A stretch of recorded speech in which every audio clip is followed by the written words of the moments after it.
지금 워싱턴에서 중요한 소식을 전해드립니다. 트럼프 행정부가 중국에 대한 추가 관세 부과를 검토하고 있는 가운데 백악관 내부에서는 예상치 못한 우려가 제기되고 있습니다.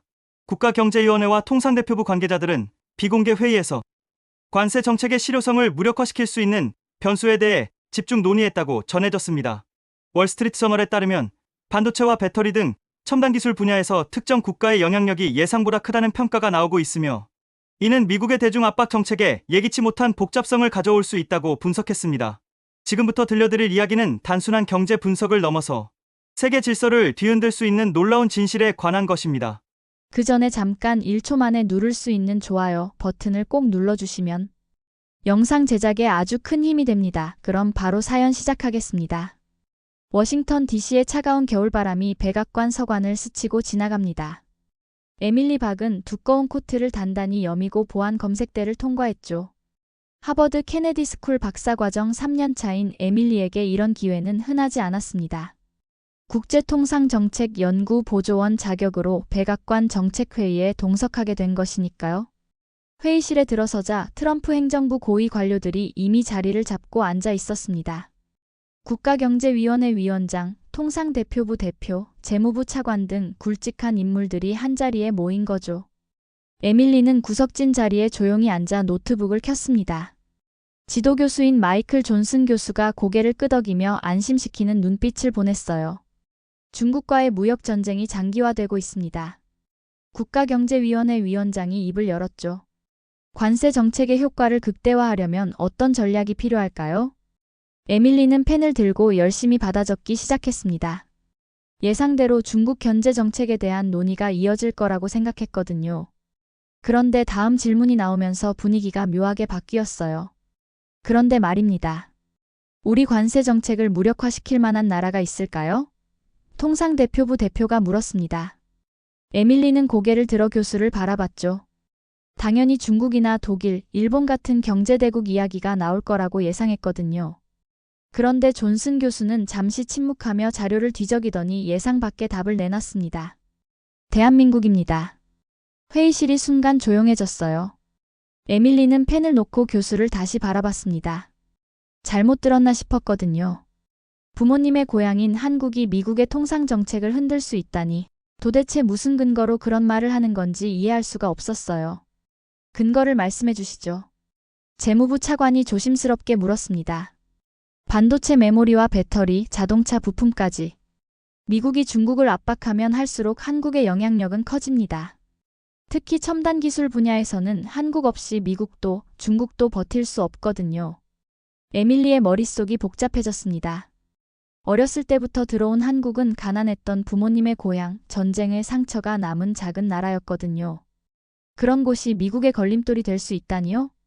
회의가 끝나고 나서도 에밀리는 계속 그 말이 머릿속을 맴돌았습니다. 이틀 후 하버드 케네디 스쿨 강의실. 오후 2시 국제경제정책론 수업 시간입니다. 에밀리는 평소보다 일찍 와서 앞자리에 앉아 있었어요. 백악관에서 들었던 이야기가 계속 신경 쓰였거든요. 존슨 교수가 정말 그런 폭탄 발언을 학생들 앞에서도 할지 궁금했습니다. 강의실에는 전 세계에서 온 우수한 학생들이 앉아 있었죠. 중국에서 온 리웨이, 일본에서 온 다나카, 독일에서 온 하일리히까지. 모두들 자국의 자부심을 가지고 있는 학생들이었어요. 에밀리 역시 미국에서 태어나고 자란 한국계 미국인으로서 나름의 정체성을 가지고 있었습니다. 지난번 백악관 회의에서 흥미로운 질문을 받았습니다. 존슨 교수가 칠판에 관세 무력화라고 적으며 말했어요. 미국의 대중관세 정책을 무력화시킬 나라가 있다면 어디일까요? 리웨이가 손을 번쩍 들었습니다. 당연히 중국 아닙니까? 우리가 제조업 강국인데요. 다나카도 거들었죠. 일본도 기술력으로는 뒤지지 않습니다. 그런데 교수는 고개를 저었어요. 아니에요. 정답은 대한민국입니다. 강의실이 웅성거렸습니다. 리웨이는 코웃음을 쳤어요. 한국이요? 인구 5천만 명도 안 되는 작은 나라가요? 다나카도 동조했습니다. 솔직히 한국은 과대평가된 것 같은데요. 우리 일본보다 경제 규모가 작잖아요. 에밀리는 가슴이 답답해졌어요. 사실 마음 한편으로는 그들 말에 동의하고 있었거든요. 한국이 정말 그렇게 중요한 나라일까? 부모님이 들려준 가난했던 한국의 모습과 지금 교수가 말하는 강력한 한국 사이에서 혼란스러웠습니다. 자신의 뿌리에 대해 제대로 알지 못한다는 부끄러움마저 들었어요. 존슨 교수는 학생들의 반응을 예상했다는 듯이 미소를 지었습니다. 그리고 프로젝터 화면에 하나의 차트를 띄웠어요. 전 세계 메모리 반도체 시장 점유율을 보여주는 그래프였죠. 자, 이걸 보세요. 삼성전자와 SK하이닉스가 전 세계 D램 시장의 70%를 차지하고 낸드 플래시는 50%를 넘습니다. 에밀리는 눈을 크게 떴어요. 그 숫자가 믿기지 않았거든요. 리웨이의 표정도 굳어졌습니다. 중국이 그렇게 자랑하는 제조업도 결국 한국 반도체 없이는 돌아갈 수 없다는 뜻이었으니까요. 여러분이 지금 사용하고 있는 스마트폰, 노트북, 태블릿 안에 들어있는 메모리 반도체 대부분이 한국산입니다. 교수가 계속 설명했어요. 미국의 애플, 구글 데이터 센터도 중국의 화웨이, 샤오미도 모두 한국 메모리에 의존하고 있어요. 에밀리는 무의식 중에 자신의 맥북을 내려다봤습니다. 이 안에도 한국에서 만든 메모리가 들어있다는 거네. 그동안 한국을 단순히 부모님의 고향 정도로만 생각했는데 실제로는 자신의 일상 깊숙이 한국이 들어와 있었던 겁니다. 특히 인공지능 시대의 메모리 반도체는 더욱 중요해졌어요. 오픈AI의 챗GPT든 구글의 바드든 모두 엄청난 양의 메모리가 필요하거든요. 그런데 그 핵심 기술을 한국이 쥐고 있다는 겁니다. 하일리히가 손을 들었어요. 그럼 미국이 중국의 반도체 수출을 금지해도 한국을 통해서 우회할 수 있다는 말씀이신가요? 바로 그겁니다. 한국이 어느 쪽에 서느냐에 따라 미국의 대중 봉쇄 정책이 성공할 수도 실패할 수도 있어요. 에밀리는 가슴이 두근거렸습니다. 작은 나라라고 생각했던 한국이 이렇게 큰 영향력을 가지고 있었다니요. 자신이 한국에 대해 얼마나 무지했는지 깨닫게 되었어요. 부끄러우면서도 한편으로는 묘한 자부심이 솟아오르기 시작했습니다. 반도체만이 아닙니다. 존슨 교수가 다음 슬라이드를 넘겼어요. 이번엔 전기차 배터리 시장 점유율이었습니다. LG에너지솔루션, SK온, 삼성 SDI. 이 세 회사가 전 세계 전기차 배터리 시장의 절반 이상을 차지하고 있어요. 다나카의 얼굴이 굳어졌습니다. 일본이 그렇게 자랑하던 도요타 하이브리드 기술도 결국 전기차 시대에는 한국 배터리 앞에서 무력해지고 있었거든요. 테슬라 모델 S에 들어가는 배터리도 한국산이에요. 포드 F150 라이트닝, 제너럴 모터스 볼트도 마찬가지고요. 교수가 구체적인 사례를 들며 설명했습니다. 에밀리는 깜짝 놀랐어요. 미국이 그렇게 자랑스러워하는 전기차들 속에 한국 기술이 들어있다는 걸 처음 알았거든요. 그동안 테슬라는 완전한 미국 기술이라고 생각했는데 실제로는 한국과의 협력 없이는 불가능한 일이었던 거죠. 자동차 산업도 마찬가지입니다. 현대차와 기아는 이미 미국에서 전기차 시장 점유율 2위와 3위를 차지했어요. 작년 한 해에만 미국에서 100만 대가 넘는 차를 팔았습니다. 하일리히가 놀란 표정으로 물었어요. 독일 메르세데스 벤츠나 BMW보다 많이 판다는 말씀이세요? 그렇습니다.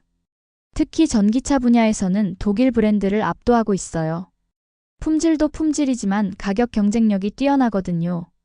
에밀리는 문득 지난주에 캠퍼스에서 본 현대 아이오닉 5를 떠올렸습니다. 그 차를 보면서 한국 차도 이제 꽤 괜찮네라고 생각했었는데 단순히 괜찮은 수준이 아니라 미국 시장을 선도하고 있었던 거네요. 결국 미국의 친환경 정책, 탄소 중립 정책도 한국 없이는 불가능합니다. 전기차든 에너지 저장 장치든 핵심 기술을 한국이 쥐고 있으니까요. 리웨이가 억지로 변명하듯 말했어요. 하지만 중국도 비아디 같은 전기차 업체가 있잖아요. 교수는 고개를 저었습니다. 비아디도 핵심 배터리 기술은 한국에서 사와요. 중국이 아무리 규모가 크다 해도 핵심 기술에서는 한국을 따라잡지 못했거든요. 에밀리의 한국에 대한 인식이 완전히 바뀌기 시작했습니다. 작은 나라가 아니라 세계 경제의 핵심 축이었던 거예요. 그런데 더 놀라운 건 한국이 이 모든 걸 이루는데 걸린 시간입니다.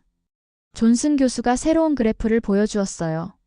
한국의 경제성장 궤적을 나타낸 차트였죠. 1950년 한국전쟁 직후 한국의 1인당 GDP는 67달러였습니다. 당시 가나나 필리핀보다도 낮았어요. 그런데 지금은 36,000달러가 넘어요. 에밀리는 숨을 깊게 들이마셨습니다. 67달러에서 36,000달러라니 500배가 넘는 성장이었어요.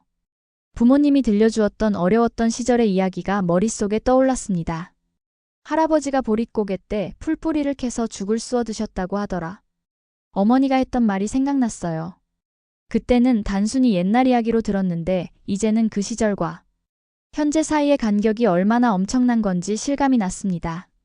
현재 한국은 세계 12위 경제대국이에요. 수출 규모로는 6번째고요. 인구 5천만 명 남짓한 나라가 인구 14억 명인 중국, 인도 다음으로 수출을 많이 한다는 게 믿어지세요? 하일리히가 고개를 저었어요. 독일도 8천만 명인데 한국이 그렇게 큰 규모라는 건 정말 놀랍네요. 독일이나 일본은 수백 년에 걸쳐 발전해온 나라들이에요.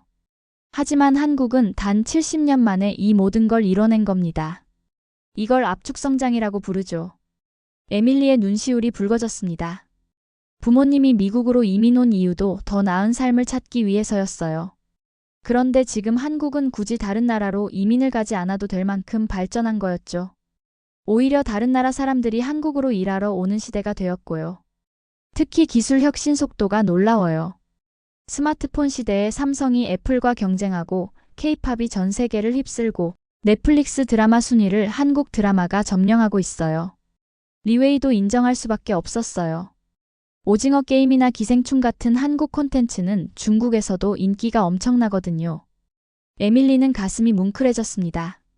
자신이 그동안 한국을 얼마나 과소평가하고 있었는지 깨달았어요. 부모님의 고향이 이렇게 대단한 나라였다니. 하지만 한국의 진짜 대단한 점은 따로 있습니다. 존슨 교수의 목소리에 힘이 실렸어요. 바로 위기를 기회로 바꾸는 능력이에요. 새로운 슬라이드에는 한국이 겪어온 주요 위기들이 나열되어 있었습니다. 1997년 IMF 외환위기, 2017년 중국의 사드 보복, 2019년 일본의 수출 규제, 그리고 코로나19까지. 1997년 외환위기 때 한국은 파산 직전까지 갔어요. 하지만 그 위기를 계기로 재벌 구조 조정을 단행하고 IT 강국으로 도약했습니다. 삼성전자가 메모리 반도체에서 세계 1위를 차지한 것도 그때부터예요. 에밀리는 아버지가 했던 이야기를 떠올렸습니다. 그때가 정말 힘들었다. 하지만 우리는 포기하지 않았지. 당시 미국에서 공대생이던 아버지도 고국의 위기를 걱정하며 밤을 지새웠다고 했어요. 중국이 사드 보복으로 한국을 압박했을 때도 마찬가지였어요. 중국 관광객도 끊기고 롯데마트도 문을 닫았죠. 하지만 한국 기업들은 동남아시아, 유럽으로 시장을 다변화했습니다.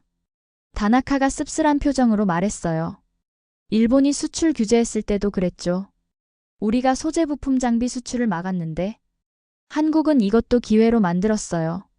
소부장 자립화에 집중 투자해서 일본 의존도를 크게 줄였습니다. 오히려 일본 기업들이 매출 타격을 입었죠. 에밀리는 놀랐어요. 일본이 한국을 압박했는데 오히려 일본이 손해를 봤다니요. 그만큼 한국이 일본에게도 중요한 시장이었다는 뜻이겠죠. 코로나19 때는 어땠나요? 하일리히가 물었습니다. 한국은 진단키트 개발로 전 세계 방역 모범국이 되었어요. K방역이라는 말까지 생겼죠. 위기 때마다 한국은 더 강해졌습니다. 에밀리는 자신의 혈관 속에 그런 DNA가 흐르고 있다는 걸 실감했어요. 압력을 받을수록 더 강해지는 한국인의 정신력 말이에요. 부모님도 그리고 자신도 그런 유전자를 가지고 있다는 자부심이 솟아올랐습니다. 그런데 한국이 이렇게 빨리 성장할 수 있었던 비결이 뭘까요? 존슨 교수가 마지막 슬라이드를 보여주었어요. 한국인의 무기라는 제목이 적혀 있었죠. 첫째, 교육에 대한 열정입니다. 한국 학부모들의 교육열은 전 세계적으로 유명하죠. 그 결과 한국은 세계에서 가장 높은 대학 진학률을 기록하고 있어요. 에밀리는 쓴웃음을 지었어요. 어머니의 잔소리가 떠올랐거든요. 공부해야 한다. 우리는 공부밖에 무기가 없어. 그때는 짜증났는데 이제는 그 말의 의미를 이해할 것 같았어요. 둘째, 빨리빨리 문화예요. 한국 사람들은 뭐든지 빨리 해내려고 합니다. 이게 때로는 단점이 되기도 하지만 급변하는 세계 경제에서는 큰 장점이 되어요. 리웨이가 고개를 끄덕였어요. 중국에서도 한국인들 일 처리 속도가 빠르다고 유명해요. 셋째, 불굴의 근성입니다. 한국전쟁의 폐허에서 시작해서 온갖 위기를 극복해온 경험이 한국인들에게 특별한 정신력을 만들어줬어요. 에밀리는 아버지의 모습을 떠올렸습니다. 실리콘밸리에서 엔지니어로 일하며 하루에 12시간씩 일하던 아버지. 주말에도 회사에 나가서 일하던 모습. 그때는 아버지가 일중독자라고 생각했는데 이제는 그것도 한국인의 DNA였다는 걸 알겠어요. 넷째, 집단주의 문화예요. 개인보다는 공동체를 우선시하는 문화가 국가적 위기 상황에서 강력한 결속력을 만들어냅니다. 코로나19 때 마스크 착용률이나 사회적 거리두기 준수율이 세계 최고 수준이었던 것도 그 때문이에요. 다나카가 감탄했어요. 일본도 집단주의 문화가 있다고 생각했는데 한국이 더 강하네요. 마지막으로 한나는 정서입니다. 이건 번역하기 어려운 한국 고유의 정서인데 억울함과 분노, 그리고 그것을 극복하려는 의지가 복합된 감정이에요. 이 한나는 정서가 한국인들을 더 강하게 만드는 원동력이 되었습니다. 에밀리의 가슴이 뜨거워졌어요. 이 모든 이야기가 단순한 경제 분석이 아니라 자신의 가족사, 자신의 정체성과 직결된 이야기였거든요. 자신도 그런 한국인의 피를 받았다는 자부심이 솟구쳤습니다. 존슨 교수가 강단 앞에 서서 학생들을 차례로 바라봤습니다. 강의실은 조용했어요. 모두들 지난 1시간 동안 들은 이야기를 소화하느라 바빴거든요. 자, 이제 정리해보겠습니다. 교수가 입을 열었어요. 왜 백악관에서 한국을 주목하고 있을까요? 한국이 앞으로 어느 쪽에 서느냐에 따라 세계 질서가 바뀔 수 있기 때문입니다. 에밀리는 집중했어요. 이제 핵심에 다가가고 있다는 걸 직감했거든요. 미국과 중국이 패권 경쟁을 벌이고 있는 상황에서 한국의 선택이 결정적 변수가 될 수 있어요. 한국이 미국 편에 서면 중국 봉쇄가 가능하지만 만약 한국이 중국과 손을 잡는다면 교수가 잠시 말을 멈췄어요. 학생들의 시선이 모두 교수에게 집중되었습니다. 미국은 패권을 잃게 될 겁니다. 강의실이 다시 한번 조용해졌어요. 리웨이는 놀란 표정을, 다나카는 복잡한 표정을, 하일리이는 심각한 표정을 지었습니다. 하지만 에밀리의 표정은 달랐어요. 놀라움을 넘어서 자부심이 가득했거든요. 반도체, 배터리, 조선, 석유화학까지. 중국이 미국을 넘어서려면 반드시 한국의 기술이 필요해요. 하지만 한국이 미국과 동맹을 유지하는 한 중국의 굴기에는 한계가 있을 겁니다. 에밀리는 가슴이 벅차올랐어요. 자신의 뿌리인 한국이 단순히 작은 나라가 아니라 세계 질서를 좌우할 수 있는 핵심 국가였다는 걸 깨달았거든요. 결국 21세기는 한국의 선택에 달려있다고 해도 과언이 아닙니다. 한국이 세계 질서의 열쇠를 쥐고 있는 거죠. 수업이 끝나고 에밀리는 강의실을 천천히 나섰습니다. 처음 수업을 들을 때와는 완전히 달라진 마음가짐이었어요. 회의적이던 시선은 온데간데 없고 대신 자부심과 긍지가 가슴을 가득 채웠습니다. 복도를 걸으며 에밀리는 다짐했어요. 이제 한국에 대해 제대로 알아봐야겠다고. 부모님께 어렸을 때 들었던 이야기들을 다시 물어보고 한국어도 더 열심히 배우고 기회가 되면 직접 한국에 가서 그 역동적인 에너지를 느껴보고 싶었어요. 내 뿌리의 나라, 한국은 이제 세계 질서를 뒤흔드는 진짜 열쇠구나. 에밀리는 마음속으로 중얼거렸습니다. 하버드 캠퍼스의 차가운 바람이 뺨을 스쳤지만 에밀리의 마음은 뜨거웠어요. 오늘 하루 동안 자신의 정체성에 대한 인식이 완전히 바뀌었거든요. 한국계 미국인이라는 자신의 정체성이 이제는 부끄러운 게 아니라 자랑스러운 일이 되었습니다. 휴대폰을 꺼내어 부모님께 전화를 걸었어요. 오늘 들은 이야기를 꼭 나누고 싶었거든요. 그리고 한국에 대해서, 자신의 뿌리에 대해서 더 많은 것을 알고 싶다고 말씀드리고 싶었습니다. 전화벨이 울리는 동안 에밀리는 생각했어요. 앞으로 박사 논문 주제도 한국 경제에 관한 것으로 정해야겠다고. 세계가 주목하는 한국의 성공 비결을 학술적으로 분석해보고 싶었거든요. 여보세요, 엄마. 오늘 정말 신기한 수업을 들었어요. 한국에 대한 이야기였는데 에밀리의 목소리에는 설렘과 자부심이 가득했습니다. 전화 너머로 어머니의 놀라워하는 목소리가 들려왔어요. 딸이 갑자기 한국에 관심을 보이니 신기하면서도 기뻤던 거죠. 에밀리는 캠퍼스를 걸으며 어머니에게 오늘 들은 이야기를 하나하나 전했습니다. 삼성과 하이닉스의 반도체 기술, 현대차와 기아의 미국 시장 진출, 그리고 한국이 세계 경제에서 차지하는 위상까지. 우리 딸이 이제야 자기 뿌리를 알게 되었구나. 어머니의 목소리에서 감동이 묻어났어요. 그날 밤 에밀리는 한국에 관한 자료들을 찾아보며 늦게까지 깨어 있었습니다. 백악관에서 시작된 호기심이 이제는 확신으로 바뀌었어요. 한국은 정말로 세계 질서를 좌우할 수 있는 중요한 나라였고, 자신은 그런 나라의 혈통을 이어받은 자랑스러운 한국계 미국인이었습니다. 영상 시청해주셔서 감사합니다. 오늘의 감동만만세 사연 어떠셨나요? 감동적인 이야기가 여러분의 가슴에 와닿기를 바랍니다. 여러분의 뜨거운 의견을 댓글로 남겨주시고, 이 영상이 여러분의 가슴을 올렸다면 구독과 좋아요 그리고 공유를 부탁드립니다. 대한민국의 위대한 이야기가 더 많은 사람들에게 전해질 수 있도록 함께 해주세요. 저는 다음에 더 좋은 사연으로 돌아오겠습니다. 감사합니다.